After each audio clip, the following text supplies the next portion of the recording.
The sky above the Sahara had not been clear for nearly a year. Thick black smoke rose from the burning cities and mixed with the clouds until day and night looked the same. The Valorian people, once proud builders of crystal towers that touched the heavens, now hid in underground shelters like animals. Elder Morvis stood at the window of the last standing government building, watching another city burn in the distance. His pale blue skin, which normally glowed with soft light when he was happy, had grown dim over the past months. He was old, even by Valorian standards, and he had seen many terrible things in his long life. But nothing compared to this. The Kethrani had come without warning. Their warships had filled the sky like a swarm of insects, blocking out the twin suns.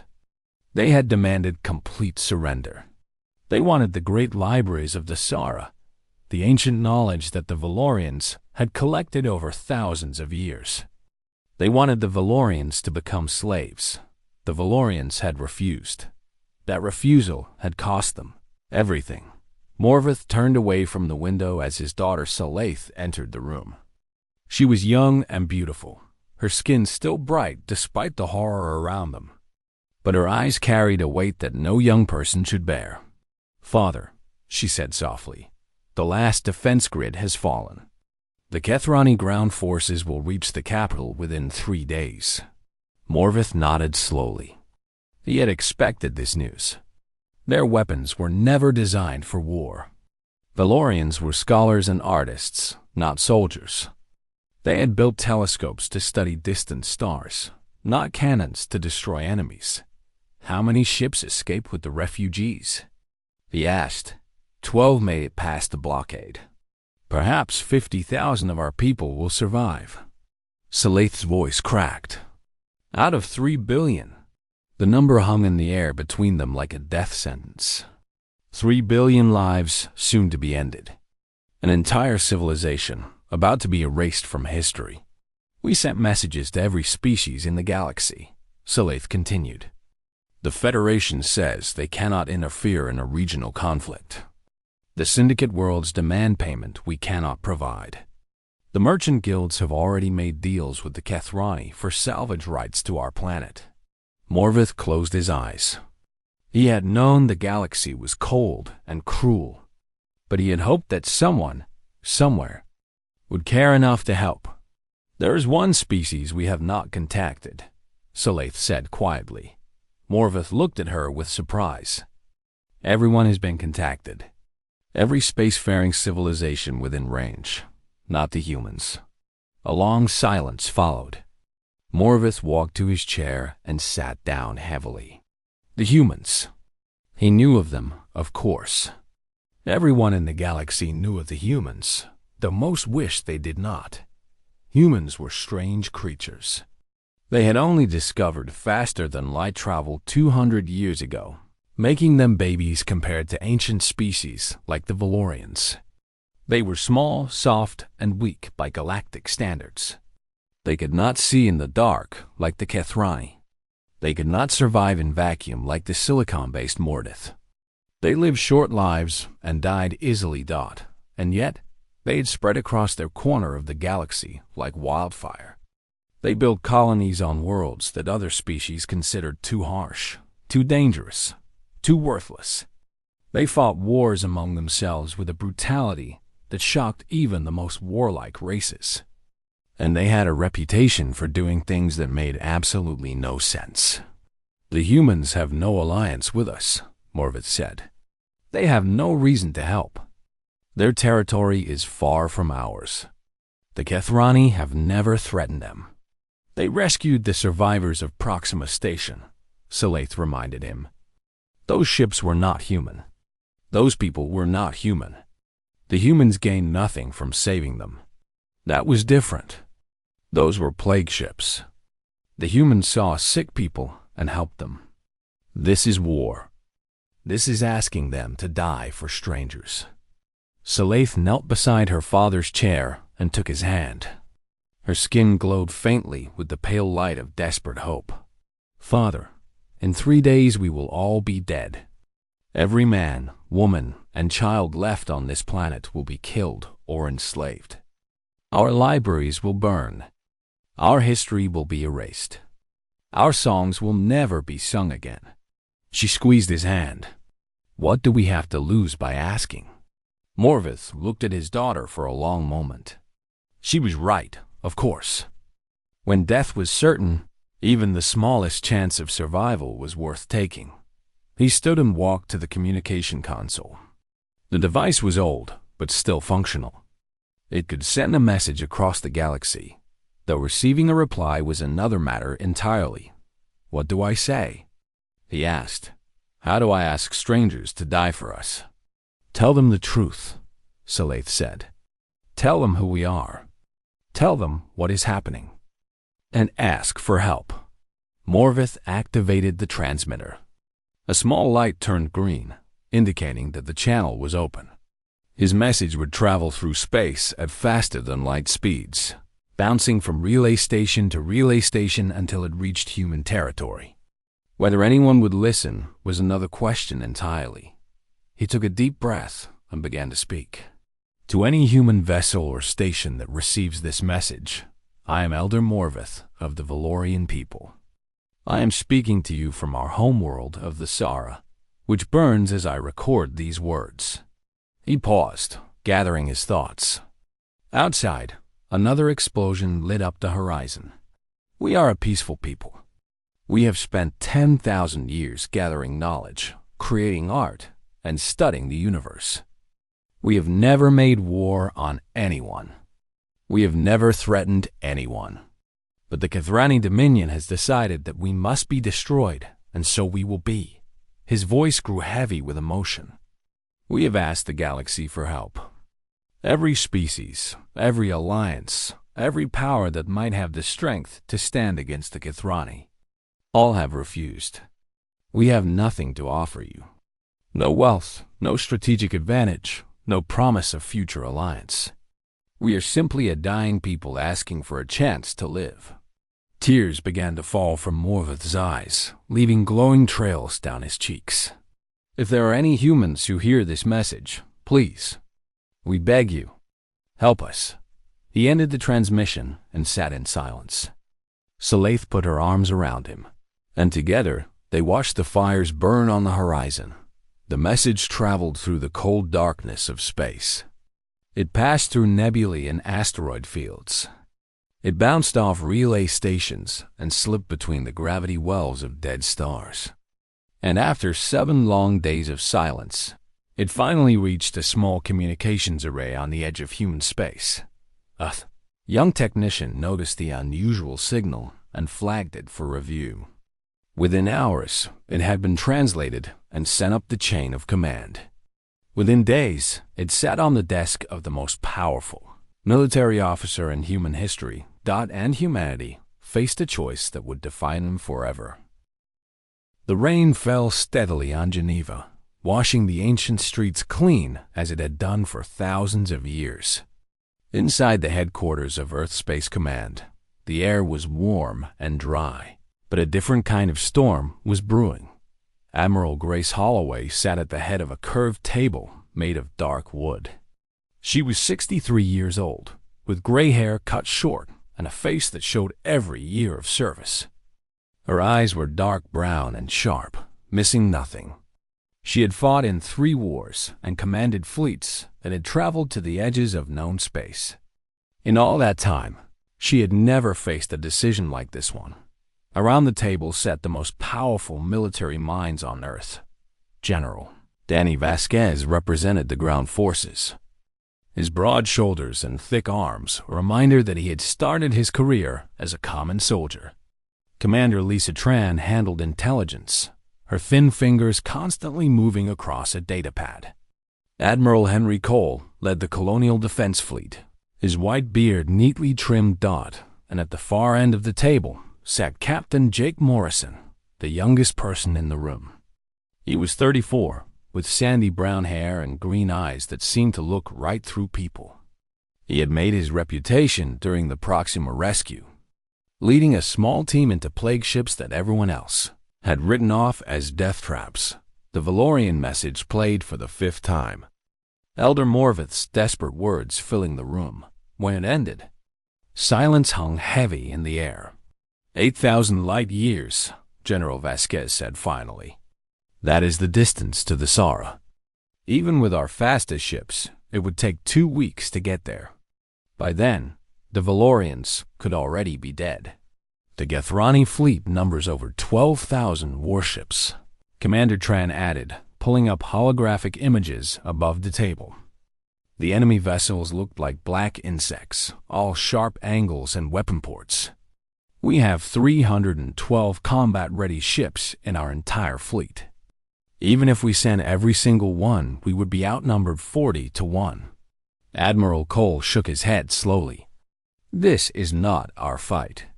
The Valorians are not our allies. We have no treaty with them, no trade agreements, nothing. The Gethrani have never threatened human space. If we attack them, we risk starting a war that could cost millions of human lives. So we do nothing? Jake asked quietly. All eyes turned to him. As the lowest-ranking officer in the room, he normally would not speak unless asked. But Jake had never been good at following that rule. Captain Morrison, Vasquez said coldly, you are here as a courtesy because of your experience with rescue operations. You are not here to question strategic decisions. With respect, General, there is no strategic decision to question yet. We are still discussing. Vasquez's face reddened, but Admiral Holloway raised her hand before he could respond. Let him speak, she said. I want to hear what he has to say. Jake stood and walked to the holographic display. He touched a few controls, and the image changed. Now it showed a beautiful world covered in crystal towers that caught the light of twin suns. This is the Sara before the invasion. The Valorians have been studying the universe for 10,000 years. Their libraries contain knowledge that no other species has. They have cured diseases that killed millions of people on 100 different worlds. They have mapped stars that we did not even know existed. They have created art and music that has been shared across the galaxy for centuries. He changed the image again. Now the crystal towers were burning, and dark smoke filled the sky. This is the Sara today. In 3 days, maybe less, every Valorian on that planet will be dead. 3 billion people. Gone. Because they refused to become slaves. Jake turned to face the table. The general is right. This is not our fight. We have no obligation to these people. No treaty, no alliance, nothing. The smart thing to do is stay home, protect our borders, and let someone else's problem stay someone else's problem. He paused, and his voice grew harder. But let me ask you something. How many of you have children? How many of you have grandchildren? Someday, they are going to learn about this moment in history class. They are going to read about how an entire civilization was wiped out while the rest of the galaxy watched. And they are going to ask one question. Jake looked at each person at the table in turn. Where were the humans? Where was Earth when 3 billion innocent people were crying for help? What were we doing while the Valorians burned? We were protecting our own people, Vasquez said firmly. That is our duty. Our own people are not in danger. The Gethrani have never attacked us. They have no reason to attack us. This is not about protecting anyone. This is about being afraid. Vasquez slammed his fist on the table. Watch your tone, Captain. I have watched my tone my entire career, General. And I am tired of it. Jake turned to Admiral Holloway. Admiral, you asked me to lead the Proxima rescue because everyone else said it was impossible. They said those people were already dead, that there was no point in risking human lives for strangers. But we went anyway, and we saved 3,000 people who would have died without us. He stepped closer to her chair. The Valorians are asking for our help. Not our money, not our territory, not our alliance. Just our help. And every minute we sit here debating, more of them die. Admiral Holloway looked at Jake for a long moment. Then she stood and walked to the window, looking out at the rain-soaked city below. She thought about her father, who had served in the old wars before Earth united. She thought about the stories he had told her, about the times when people had looked away from suffering, because it was easier than getting involved. She thought about what kind of humanity she wanted to leave behind when she was gone. "Prepare the fleet," she said quietly. The room went silent. "Admiral," Cole said carefully, "the Council has not authorized military action. If we deploy without their approval, then they can court-martial me when I get back." Holloway turned to face the table, and her voice was steel. "I did not spend 40 years in uniform to sit safely at home while innocent people burn. We swore an oath to protect and serve. We did not specify that it only applied to humans." She looked at Jake. "Captain Morrison, you will lead the advance force. Take every ship that can make the journey. I want you in Valorian space in 10 days. "Yes, Admiral." Holloway addressed the room. "Anyone who does not want to be part of this operation may leave now. I will not force anyone to fight a battle they do not believe in." No one moved. General Vasquez sighed heavily and stood. "I still think this is a mistake, Admiral. But if we are going to make it, we might as well make it together. I will begin preparing the ground troops." One by one, the others stood and offered their support. Whatever their doubts, whatever their fears, they would not let their comrades face this alone. As the room emptied, Jake paused at the door. "Admiral, why did you decide to help them?" Holloway looked at him with tired eyes. "Because they asked, Captain. Because they asked, and someone had to answer." 3 days later, the largest human fleet ever assembled began its journey across the stars. 300 ships carrying 50,000 soldiers. Engineers and medics raced toward a world they had never seen, to save a people they had never met. And in the darkness of space, a dying civilization waited for an answer to their prayer. Commander Zarthok stood on the bridge of his flagship, watching the final assault on the Sara unfold before him. His scales, dark green and thick as armor, reflected the light of weapons fired that filled the viewscreen. His yellow eyes, split by vertical pupils, showed nothing but cold satisfaction. The invasion was nearly complete. The Valorian fleet had been destroyed weeks ago. Their defense stations had been reduced to floating debris. Now only a few scattered resistance fighters remained on the surface, hiding in ruins and fighting with whatever weapons they could find. It was pathetic, really. The Valorians had always been weak. They spent their time reading books and making pretty things instead of building proper weapons. They had made themselves targets, and now they were paying the price. "Commander," his sensor officer reported, "the ground forces have surrounded the capital city. They estimate full capture within 48 hours. Zarthok clicked his teeth in satisfaction. "Excellent. Tell them to take prisoners if possible. The Valorians will make useful slaves once their spirit is broken." He turned to look at the planet below. Once, the Sara had been beautiful, covered in crystal cities that sparkled like jewels. Now most of those cities were ruins, and thick smoke covered large portions of the surface. It was a sight that pleased Zarthok greatly.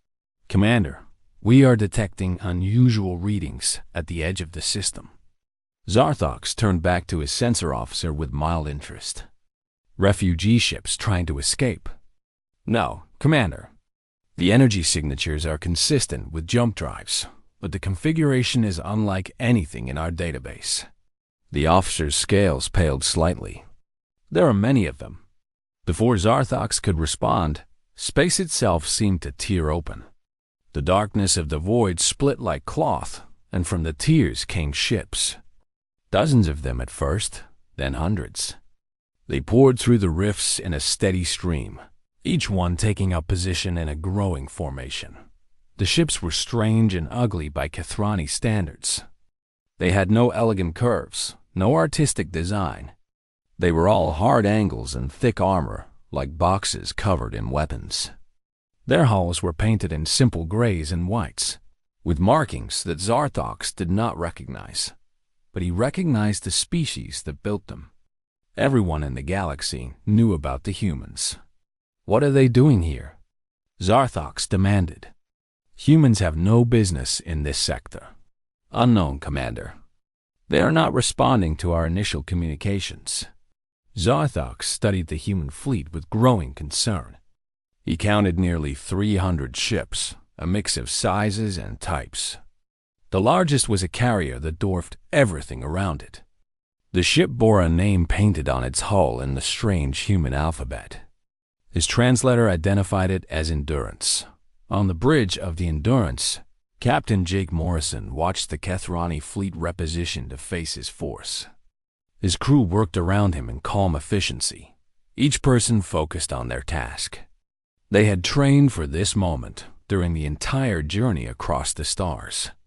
"All ships have cleared the jump point, Captain," his navigation officer reported. "Formation Alpha is complete." "Good. Open a channel to all human vessels." The communication officer nodded. "Channel open, sir." Jake took a moment to gather his thoughts. He knew that every person in the fleet was listening. 50,000 humans who had volunteered to travel 8,000 light years to fight for strangers. They deserved to know why they were here. "This is Captain Morrison to all ships. By now you have seen the Kethrani fleet. They outnumber us roughly 40 to 1. Those are not good odds by any measure." He paused, letting the reality sink in. "But we did not come here expecting an easy fight. We came because a dying civilization asked for our help. We came because that is what humans do. When someone cries out in the darkness, we answer. When the strong crush the weak, we stand in the way. When others say it cannot be done, we do it anyway." Jake looked at the faces of his bridge crew. Young men and women, all of them scared, all of them determined. "Today we fight for people we have never met, on a world we have never seen, against an enemy that has never threatened us. Some of us will not survive, but those who fall will die knowing that they stood up when it mattered. They will die as the best of what humanity can be." He straightened his shoulders. "All ships, prepare for combat. Let us show the galaxy what we are made of." Morrison out. The Kethrani fleet had finished repositioning. 12,000 warships faced 300 human vessels across the void. Zarthox allowed himself a harsh laugh. "They are fools," he told his bridge crew. "Brave fools, perhaps, but fools nonetheless." "Open a communication channel." The view screen flickered, and Jake Morrison's face appeared. He was younger than Zarthox had expected, with soft skin and small eyes. He looked like he could be broken with one claw. "Human vessels," Zarthox spoke in his best commanding voice. "You have entered Kethrani military space without authorization. This system is under our control. Withdraw immediately, or you will be destroyed." The human captain's expression did not change.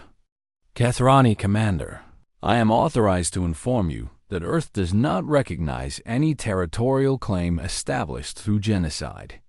You will cease your attack on the Sara and withdraw your forces, or we will remove you." Zarthox's scales flushed dark with anger. "You threaten us? You bring 300 ships against 12,000, and you threaten us? Human arrogance is legendary, but this is simply suicide." "Maybe," the human admitted. "But here's the thing about humans, Commander. We have never been very good at calculating odds when innocent lives are on the line. We have a saying on Earth. Sometimes you have to do what is right, even when you cannot do what is smart. Then you will die for nothing. No, we will die for something. That is more than most people can say." The human's eyes hardened. "Last chance, Commander. Withdraw, or we will make you." Zarthox ended the communication with a snarl. "All ships, attack formation. Destroy them all." the Kethrani fleet moved forward like a wave of death. 12,000 ships, each one armed with weapons that could crack a planet, bore down on the tiny human force. Jake watched them come. His heart was pounding, but his voice was steady. All ships, execute Plan Delta. Do not engage the main body. Focus on their flanks and supply lines. Make them chase us. The human fleet broke apart like water splashing against rock. Instead of forming a line to meet the Kethrani charge, they scattered in every direction, small groups racing around the edges of the enemy formation. The Kethrani commanders hesitated, confused. This was not how battles were fought. Where was the honor? Where was the discipline? Jake smiled grimly. Humans had been fighting wars for thousands of years. They had learned long ago that honor and discipline were not as important as winning.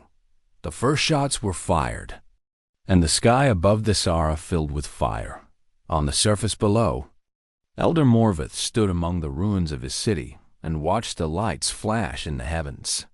He did not know what was happening, but for the first time in months, he felt something stir in his chest, something that felt like hope.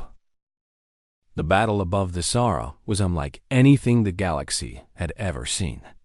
The Kethrani fought with precision and discipline, their massive warships moving in perfect formation like a well-trained army.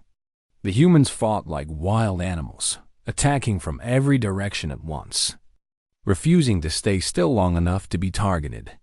Captain Jake Morrison stood at the center of his bridge, issuing orders faster than most people could think.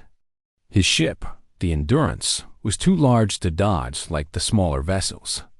Instead, it served as a moving fortress, its thick armor absorbing hits that would have destroyed lesser ships while its weapons pounded away at anything that came close. Carrier Group Beta is taking heavy fire, his tactical officer reported. They are requesting support. Tell them to fall back toward the asteroid field. Use the rocks for cover. Jake studied the holographic display showing the battle. Red dots representing Kethrani ships swarmed around the handful of green dots that were his fleet. What is the status of the landing force? 30 transport ships made it through the blockade. They are descending to the surface now. Jake allowed himself a small smile. The battle in space was a distraction, costly and bloody, but a distraction nonetheless. The real mission was getting boots on the ground to help the Valorians fight back. Commander Zarthox watched the battle with growing frustration. His fleet was winning, slowly but surely. Human ships were dying, torn apart by superior Kethrani firepower. But for every human vessel destroyed, it seemed like 3 more appeared from somewhere else, and they would not fight properly. They hid behind asteroids and debris, using the wreckage of their own destroyed ships as shields. They rammed their smaller vessels into Kethrani engines, sacrificing themselves to cripple larger targets. They fought with a desperate madness that Zarthox had never encountered before. Commander, enemy transports have reached the surface. Our ground forces are requesting instructions. Zarthox growled deep in his throat. Tell them to destroy the transports and kill everyone aboard. No prisoners. On the burning surface of the Sara, Sergeant Nora Campbell felt her transport shudder as it entered the atmosphere. Through the small windows, she could see nothing but fire and smoke. Anti-aircraft weapons fired at them from below, and the ship rocked with each near miss. 30 seconds to landing zone, the pilot announced over the intercom. It is going to be rough. Nora looked at the Marines seated around her. There were 40 of them in this transport, men and women from a dozen different Earth colonies. They were young, most of them barely out of training, but they had volunteered for this mission, knowing they might not come back. Listen up, she shouted over the noise of the descent. We are landing in the middle of a war zone. Our mission is simple. Find the Valorian survivors and protect them until reinforcements arrive. Do not be heroes. Stay with your team, watch each other's backs, and follow orders. The transport hit the ground hard, throwing everyone against their harnesses. Before the dust settled, the rear ramp was already dropping. Move, move, move. Nora led the charge out of the transport into a world of smoke and chaos. The landing zone had once been a park, filled with beautiful crystal sculptures and flowering trees. Now, it was a wasteland of craters and broken stone. In the distance, the ruins of the Valorian capital rose against a sky choked with smoke. Other transports were landing around them, each one disgorging more Marines and equipment. Within minutes, nearly 1,000 human soldiers had formed a perimeter around the landing zone. "Sergeant Campbell, this is command," a voice crackled in her earpiece.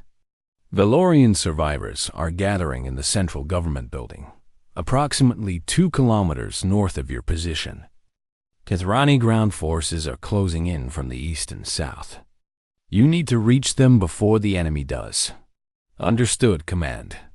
We are moving now." Nora waved her team forward. "Let us go, people. We have civilians to save." The march through the ruined city was like walking through a nightmare. Buildings that had stood for thousands of years lay in rubble. Bodies of Valorians, their pale blue skin no longer glowing, littered the streets. The smell of smoke and death was everywhere, but there were survivors. Nora's team found them hiding in basements and behind collapsed walls. Valorians of all ages, starving and terrified, staring at the humans with confusion and desperate hope. "It is okay," Nora told each group they found, speaking slowly and clearly, even though she knew they could not understand her words. "We are here to help. Come with us."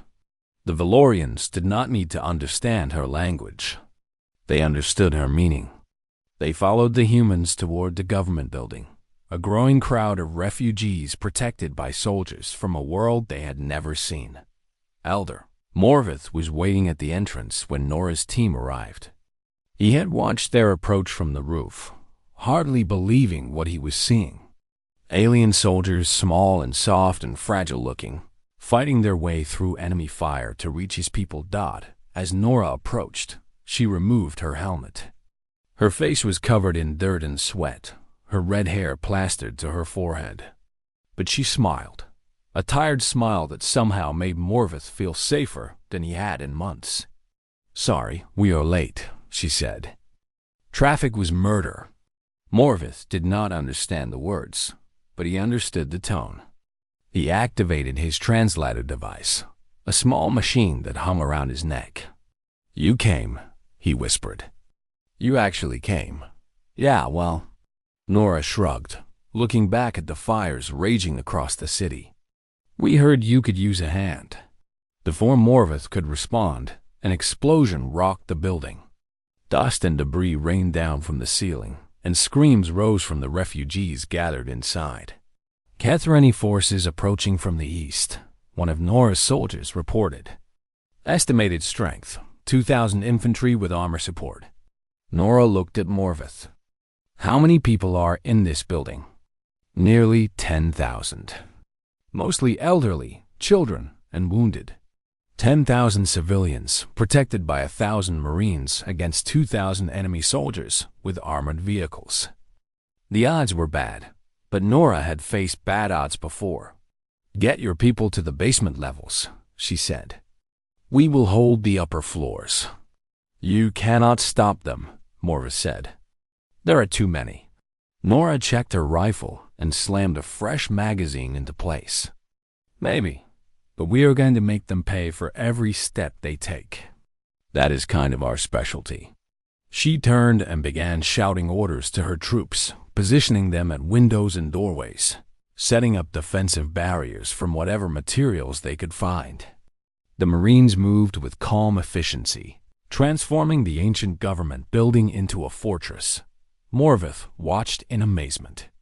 These humans had traveled 8,000 light years, fought their way through an enemy blockade, and landed in the middle of a war zone. Now they were preparing to die defending people they had never met. "Why?" he asked softly, though he knew Nora could not hear him. Why would you do this for us?" Outside, the Kathrani forces advanced through the smoke. In the sky above, the battle continued to rage. And in the ruined government building, 1,000 humans prepared to make their stand. They had come to save the Valorians, and they would not stop until the job was done, or until they could not fight anymore. The battle for the Sara lasted 19 days. 19 days of constant fighting, of blood and fire and sacrifice. 19 days that would be remembered for as long as any species in the galaxy drew breath in space. The human fleet fought with a fury that shocked even their enemies. They used tactics that no other species would consider. They rammed their damaged ships into Kathrani vessels, turning dying hulls into weapons. They ejected their own fuel into space and ignited it, creating walls of fire that burned enemy formations. They fought without rest, without retreat, without any thought of surrender. One by one, the Kathrani warships fell. For every human vessel destroyed, they took 3 or 4 enemies with them. The math was still against them, but the math was getting better every day. On the surface, Sergeant Nora Campbell and her Marines held the government building against wave after wave of Kathrani attacks. They fought in the hallways and on the stairs, in the rubble and among the ruins. They ran out of ammunition and fought with knives and bare hands. They were wounded and tired and outnumbered, but they would not break dot by the 7th day. Reinforcements arrived. More human transports punched through the weakening Kathrani blockade, bringing fresh troops and supplies. The Valorians, inspired by the human example, began to fight back as well. Scholars who had never held weapons picked up rifles and joined the defense. Artists and musicians carried ammunition and tended to the wounded dot by the 12th day. The Kathrani ground forces began to retreat. Their supply lines had been cut by human raids, and their morale had been shattered by weeks of unexpected resistance. Commander Zarthox ordered a general withdrawal, pulling his troops back to defensive positions around the landing zones. By the 19th day, it was over. The remaining Kathrani fleet, reduced from 12,000 ships to barely 4,000, finally retreated into jump space and fled. They left behind the wreckage of their invasion and the bodies of hundreds of thousands of their soldiers. The humans had won. Admiral Grace Holloway stood on the bridge of the Endurance, looking out at the battered remains of her fleet. Of the 300 ships that had made the journey to the Sara, only 153 were still capable of flight. 147 ships destroyed. 32,000 humans dead. It was the bloodiest battle in human history. And it had been fought for a species that most humans had never heard of before. Admiral, her communications officer, reported, "We are receiving a transmission from the Galactic Federation Council. They demand to know why we launched an unauthorized military operation." Holloway smiled tiredly. "They demand, do they? Tell them I will speak with them when I am ready, and not before." She walked to the viewport and looked down at the Sara. The fires had finally begun to die down, and patches of clear sky were visible through the smoke. Somewhere down there, the Valorians were starting to rebuild. A shuttle arrived an hour later, carrying Elder Morveth and his daughter Salaith. They were escorted to the bridge by an honor guard of Marines who looked almost as exhausted as Holloway felt. Morveth's skin, which had been dim with despair when he recorded his message weeks ago, now glowed with soft blue light. He walked with difficulty, supported by his daughter, but his eyes were bright and clear. "Admiral Holloway," he said through his translator, "I do not have words sufficient to express our gratitude. You have saved our people. You have given us a future." Holloway shook her head slowly. "Elder Morveth, I just gave the order. The people who saved you are down there, in the wreckage and the hospitals. Many of them will never go home. We know." Salaith stepped forward, her young face serious. "We have been to the medical stations. We have seen the wounded and the dying. Humans who came to fight for people they did not know, on a world they had never seen. She paused, struggling to control her emotions. One of your soldiers, a young man barely older than me, was dying from wounds he received defending a group of our children. He could not speak our language, but he pointed to the children and then to his heart. He wanted us to know that he was glad to die for them. Holloway closed her eyes. She knew that young man's name. She knew all their names, every one of the 32,000. She would carry those names for the rest of her life. We cannot repay this debt, Morvis said. We have nothing to offer you. No wealth, no territory, no strategic advantage. We can only give you our eternal friendship and our promise that the Valorian people will never forget what humanity has done for us. We did not come for payment, Holloway said. We came because you asked for help. We came because it was the right thing to do. But why? Morvith's voice was filled with wonder. Your leaders told you not to come. The galaxy told you it was not your concern. You had every reason to stay home and protect your own people. Why did you risk everything for strangers? Holloway thought about the question for a long moment. She thought about Jake Morrison, who had convinced her to give the order. She thought about Nora Campbell, who had held a building against impossible odds. She thought about the young soldier who had died with a smile because he knew the children would live. Because that is who we are, she said finally. Or at least, that is who we are trying to be. We are not perfect. We make mistakes. We fight among ourselves and do terrible things to each other. But somewhere deep down, we believe that the strong have a duty to protect the weak. We believe that suffering anywhere is suffering everywhere. And when someone reaches out in the darkness and asks for help, we believe that someone should answer. She met Morvith's eyes. This time, we were the ones who answered.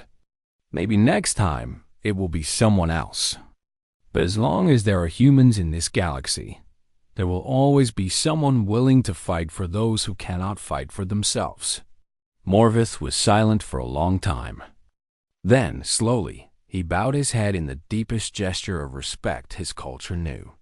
Then, the universe is a better place than I thought, he said softly. And humanity is more than we ever imagined. 6 months later, the Valorians unveiled a monument in the rebuilt capital city of Thesara. It stood in the center of a new park, surrounded by crystal sculptures and flowering trees. The monument was simple. It showed a group of human figures emerging from smoke and fire, their hands extended in help. They were not beautiful or elegant. They were battered and tired and dirty. But they were there. The inscription, carved in stone and translated into 1,000 languages, read, "They came when no one else would. They fought when no one else dared. They gave everything for strangers who could offer nothing in return. Remember the humans. Remember what they did. Remember why they did it." And across the galaxy, species who had watched the Battle of Thesara from a safe distance began to look at humanity differently. The humans were still strange. They were still emotional and unpredictable and sometimes violent. But now they were also known for something else.